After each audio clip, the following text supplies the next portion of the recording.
ब्रह्मवादियों के ब्रह्म, प्रभु मूर्ति देखी तिन तैसी, निर्गुणवादियों के आत्माराम, मेरे राम मेरे राम मेरे राम राम राम मेरे राम मेरे राम, ईश्वरवादियों के ईश्वर, मेरे राम मेरे राम मेरे राम राम मेरे राम मेरे राम मेरे राम राम राम मेरे राम मेरे राम मेरे राम राम, अवतारवादियों के अवतार, भुजग शयनम, राम हर मन की आस्था है, जो भक्तों को राह दिखाने के लिए समय समय पर अवतार लेते हैं। राम राम जय सीता राम, राम राम। विभिन्न परंपराएं देखते हैं, उन परंपराओं के अंदर हमें राम दिखाई देते हैं। जब राम इतिहास के अंदर हमें दिखाई देते हैं तो निश्चित रूप से ऐतिहासिक पुरुष हम उन्हें कह सकते। लोगों की भलाई के लिए, कल्याण के लिए इतना कार्य किया कि उन्होंने उनको जनमानस ने नर से नारायण बना दिया। अब तक हमने राम की सत्यता के तमाम प्रमाण दिए, अयोध्या से लंका तक बिखरे पुरातात्विक साक्ष्य दिखाए, साथ ही हमने दिखाए राम का सबसे बड़ा सबूत राम सेतु के वैज्ञानिक प्रमाण, और साबित किया राम सेतु प्राकृतिक नहीं बल्कि मानव निर्मित है।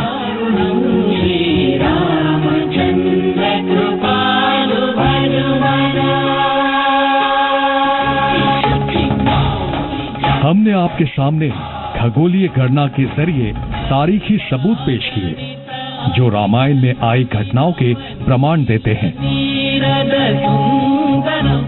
एडम्स ब्रिज बोलते हैं और हिंदी में राम सेतु, उसका जो है एग्जिस्टेंस है। रामायण जिसको आज सॉफ्टवेयर सर्टिफाई कर रही है, जिसको आप oceanography, archaeology, remote sensing, palaeobotany सब सर्टिफाई कर रहे हैं। राम जी सत्य हैं, सत्य हैं, सत्य हैं।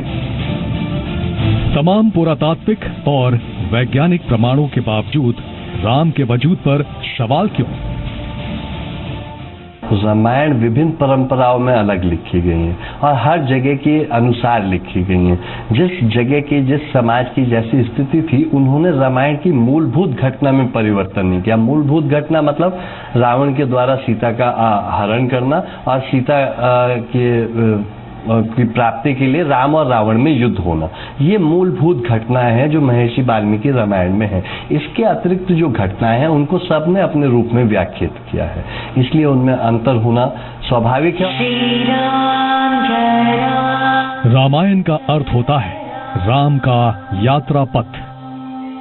महर्षि वाल्मीकि ने राम के जीवन को शब्दों में पिरोकर मिसाल के तौर पर दुनिया के सामने पेश किया और एक मजबूत समाज की नींव रखी। मंगल भवन अमंगल हारी। महर्षि वाल्मीकि को आदि कवि माना जाता है, इसलिए महर्षि वाल्मीकि का ये महाग्रंथ आदि काव्य माना गया है। आदि कवि वाल्मीकि ने रामायण को 24,000 श्लोकों में वर्णित किया है, जिसे 2 हिस्सों में बांटा जा सकता है। पहले हिस्से में बालकांड से लेकर वैवाहिक जीवन तक का जिक्र है, तो दूसरे हिस्से में वनवास, सीता हरण से लेकर रावण वध तक की कथा है। वैज्ञानिक आधार माने तो भगवान राम का जन्म आज से करीब 7,000 साल पहले हुआ था, लेकिन वाल्मीकि रामायण की रचना को लेकर विद्वानों की अलग अलग राय है। वाल्मीकि जी ने स्वयं लिखा है कि मैं रचना कर रहा हूँ, उन्होंने लेखबद्ध करने की बात नहीं की है। तो उन्होंने जो रचना की वो राम के काल में की है। महर्षि वाल्मीकि, मेरी प्रेरणा से ही देवी सरस्वती ने तुम्हारी जीवा पर वास करके इस कल्प में भूतल के सबसे पहले काव्य की रचना कराई है। तुम्हारे द्वारा प्रभु राम के महान आदर्श चरित्र का वर्णन किया जाना निश्चित है। ग्रंथों की माने तो महर्षि वाल्मीकि ने ब्रह्म ज्ञान के आधार पर भगवान राम के जीवन वृतांत को शब्दों में ढाला था। वो प्रारंभ ही यहाँ से करते हैं कि मुझे ये जो पूरी घटना है वो नारद जी के माध्यम से सुनी मैंने, स्वयं अपने समय में मैंने लव कुश को देखा और मुझे लगता है कि ये घटना आगे लोगों तक जानी चाहिए और उसके लिए सबसे अच्छा माध्यम मुझे लव कुश लगते हैं और मैं लव कुश के समक्ष ये रचना कर रहा हूँ। श्री राम। रामायण पर उठ रहे सवालों का जवाब भी वाल्मीकि रामायण की रचना के हजारों साल बाद के काल खंडों में छिपा हुआ है। वाल्मीकि रामायण की रचना के बाद अलग अलग भाषाओं में सैकड़ों रामायण लिखी गई, जिनके आधार वाल्मीकि रामायण ही है।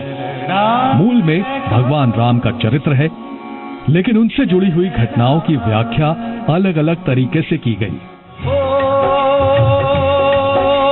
हरि अनंत हरि कथा अनंता,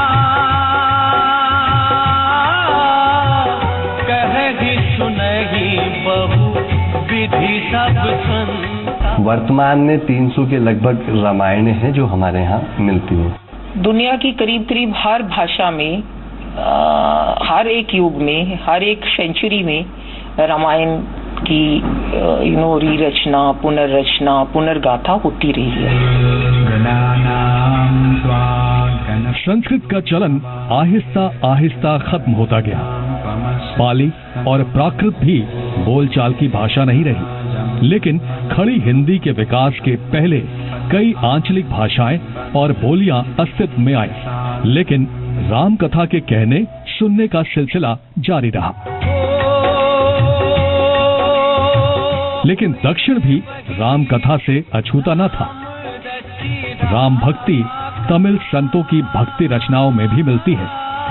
12वीं शताब्दी में रामानुज संप्रदाय में राम भक्ति ने जोर पकड़ा, तो आगे चलकर रामानंद और रामावत संप्रदाय ने इसे आगे बढ़ाया।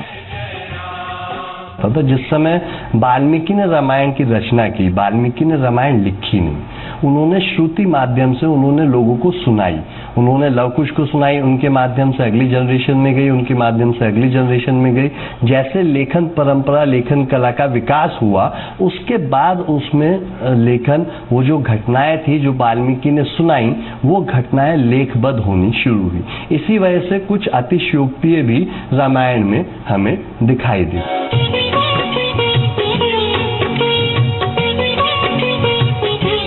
वाल्मीकि रामायण को स्थानीय भाषा में लिखने की शुरुआत हुई दक्षिण भारत से।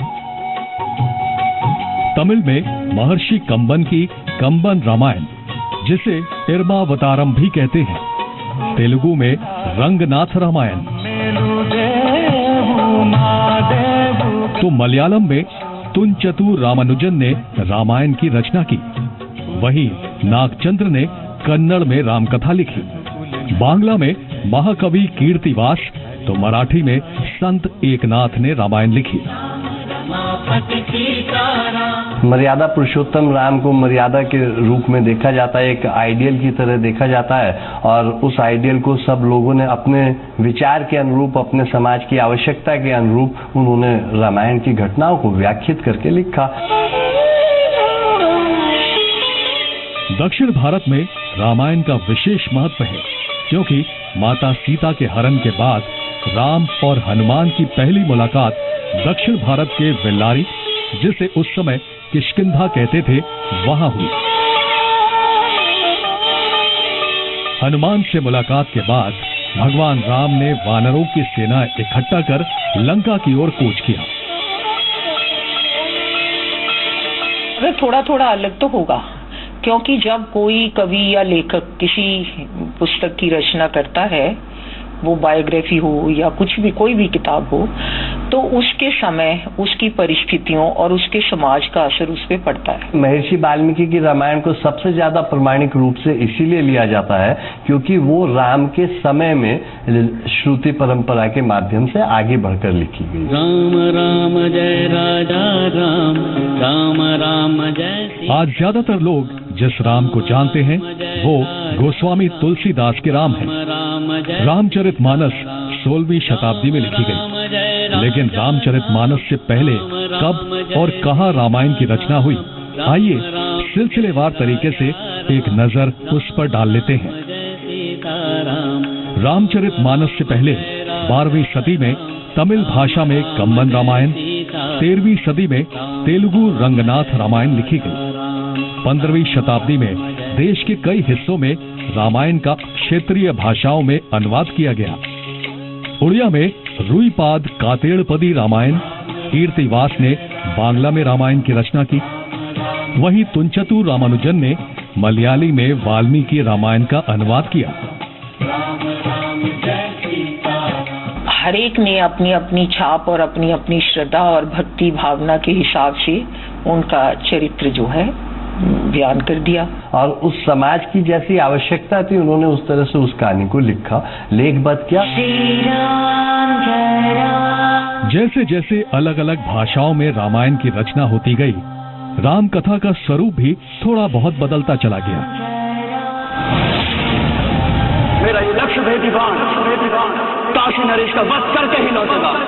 महर्षि वाल्मीकि रचित महाकाव्य का स्वरूप कैसे बदलता चला गया, इसका सबसे बड़ा उदाहरण राम और हनुमान के युद्ध की पौराणिक कथा। इस घटना का वाल्मीकि रामायण में कहीं भी जिक्र नहीं है। इस एक ही तीर से मैं गुरु विश्वामित्र के अपराधी काशी नरेश और उन्हें जीवन देने वाले हनुमान को दोनों को दंडित करूंगा। मूल जो रामायण है वो महर्षि वाल्मीकि रामायण है।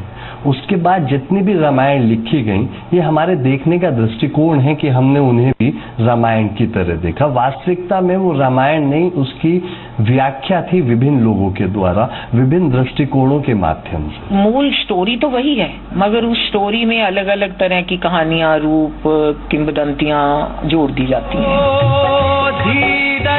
अलग अलग भाषाओं में रचित रामायणों ने ऐसा भ्रमजाल फैलाया जिसने वाल्मीकि के राम पर सवाल खड़ा कर दिया। लेकिन 16वीं सदी में गोस्वामी तुलसीदास रचित रामचरितमानस ने हर सवाल का जवाब देकर साबित कर दिया कि सत्य है राम। तुलसी रामायण एक बहुत मधुर लोक गीत वाली भाषा में लिखी गई है। उसको गाया जा सकता है, उसको काव्य पाठ किया जा सकता है, और वो ऐसे समय में आई जब इसकी सख्त जरूरत थी। मुगल राज्य हो चुका था, हिंदू ब्राह्मण पर्टिकुलरली बहुत ऑप्रेस्ड हो चुके थे, समाज में बहुत सुधार की आवश्यकता थी। आज से करीब 427 साल पहले लिखी गई तुलसीदास की रामायण की सुरक्षित पांडुलिपि राम की सत्यता की गवाही देती है। 150 पेज की हर पांडुलिपि में 7 लाइनें लिखी गई। रामायण ही रामचरितमानस है।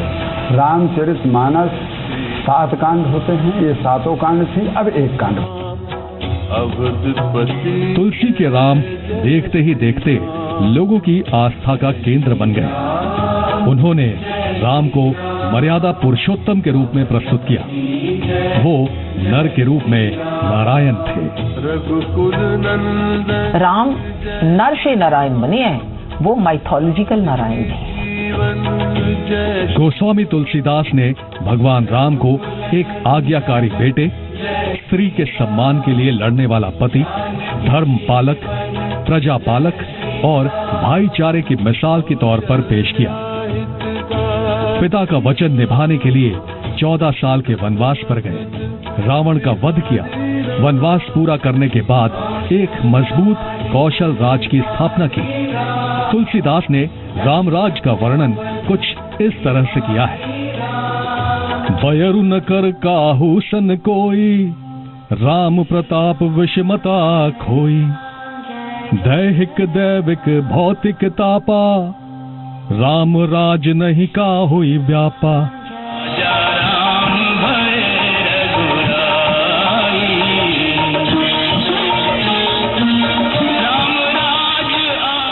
श्री राम ने एक ऐसे कल्याणकारी राज्य का उदाहरण पेश किया जो आज भी आदर्श है। राम राज्य आज उस राज का पर्यायवाची है जहां जनता की खुशी के लिए राजा राज करता है।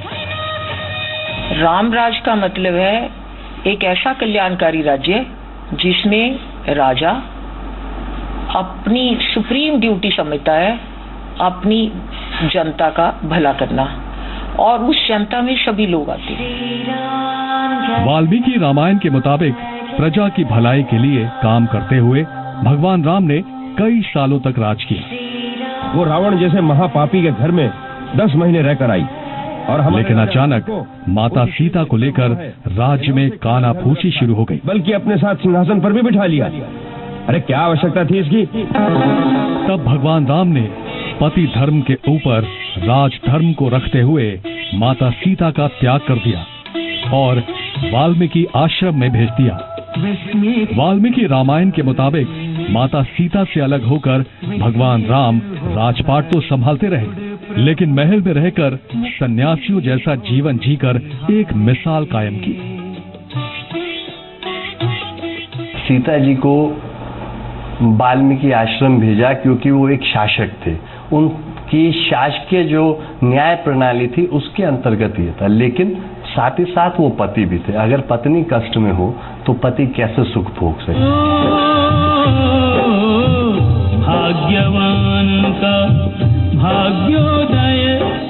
वाल्मीकि आश्रम में लवकुश का जन्म हुआ।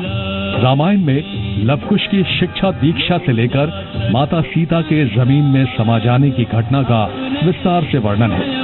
हालांकि इन घटनाओं के कोई प्रमाण मौजूद नहीं है, लेकिन अलग अलग भाषाओं में लिखे गए रामायणों में इसका स्वरूप बदलता गया।